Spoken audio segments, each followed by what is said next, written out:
अस्सलाम वालेकुम वरहमतुल्लाह।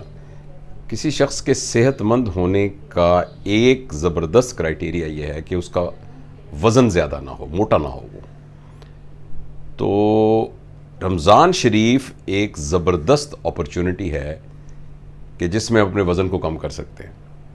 लेकिन देखा यह गया है कि रमज़ान शरीफ के आखिर में सबका वज़न बड़ा होता है, और हालांकि 9 घंटे या 10 घंटे आजकल के मौसम के हिसाब से हम कुछ नहीं खा रहे होते, लेकिन फिर वज़न क्यों बढ़ रहा होता है? और उसकी रीज़न ये है कि जो हम खा रहे होते हैं वो गलत खा रहे होते हैं। लिहाजा रमज़ान शरीफ शुरू होने में 2-3 दिन रह गए हैं। अगर आप तहैया करें और इस बात को प्लेज करें कि इस रमज़ान शरीफ में जहाँ आपने इसकी बाकी बरकत हासिल करनी है वहाँ अपने वज़न को भी कम करना है, तो ये एक ज़बरदस्त अपॉर्चुनिटी है। और उसके कुछ पॉइंट्स मैं आपको बता देता हूँ। एक तो ये है कि रमज़ान शरीफ में हम एक्चुअली 2 खाने नहीं खाते, हम 3 खाने और कभी कभी 4 खाने खाते हैं। इसलिए कि सहरी एक नाश्ता होता है और वो उस नाश्ते से ज़्यादा होता है जो हम रूटीन के मुताबिक करते हैं। नंबर 2, हम सिर्फ दोपहर का खाना स्किप करते हैं, मगर अफ्तारी एक अलग से इवेंट होता है और फिर रात का खाना एक अलग से इवेंट होता है। तो अगर आप देखा जाए तो जो मिकदार है वो खाने की बढ़ जाती है कम होने के।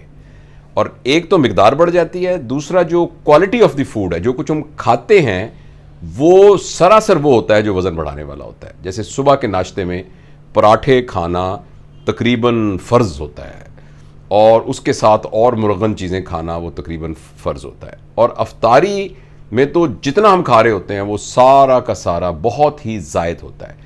जो पानी पी रहे होते हैं उसके अंदर रिफाइंड शुगर होती है जो कि सीधी पेट के ऊपर जाके पेट को बड़ा करती है।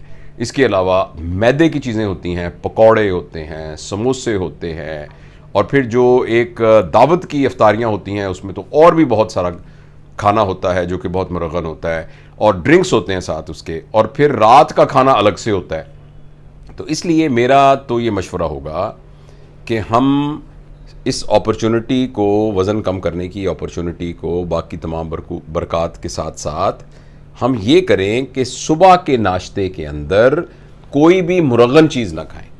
मसलन दही बड़ा ज़बरदस्त नाश्ता है। इसके अलावा आम रोटी सालन जो कि हम नॉर्मल खाते हैं वो ज़बरदस्त किस्म की सहरी है।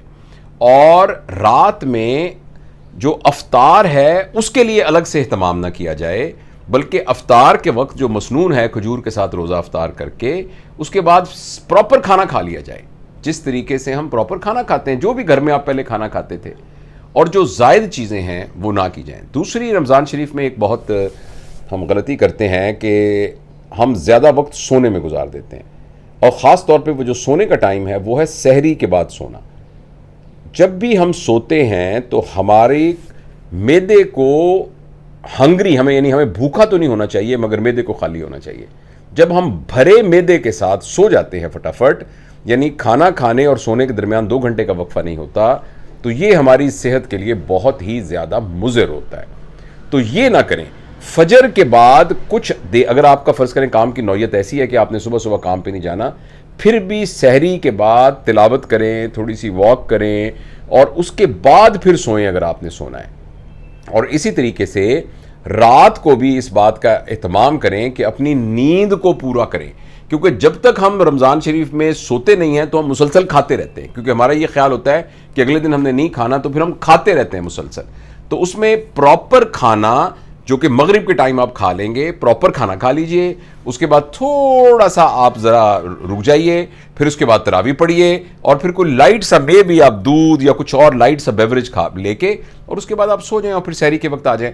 और दूसरी अहम बात जो हम मिस करते हैं वो ये है कि रमज़ान शरीफ में हम एक्सरसाइज नहीं करते। हमारा ये ख्याल होता है कि नहीं, हम थके हुए हैं। एक्सरसाइज का बेस्ट टाइम जो है वो अफ्तारी से पहले है। तो अफ्तारी से पहले आप थोड़ी सी, यानी वॉक वाला, वो आप कर लें, और उसके बाद आपको पसीना आएगा और उसके फ़ौरन बाद ही अफ्तारी हो जाएगी, तो वो जितनी आपकी कमी है वो सारी की सारी पूरी हो जाएगी। तो इसलिए थोड़ी सी लाइट एक्सरसाइज नहीं छोड़नी चाहिए, रमज़ान शरीफ में भी नहीं छोड़नी चाहिए। तो ये कुछ मोटी मोटी बातें मैं दोहरा देता हूँ इनको।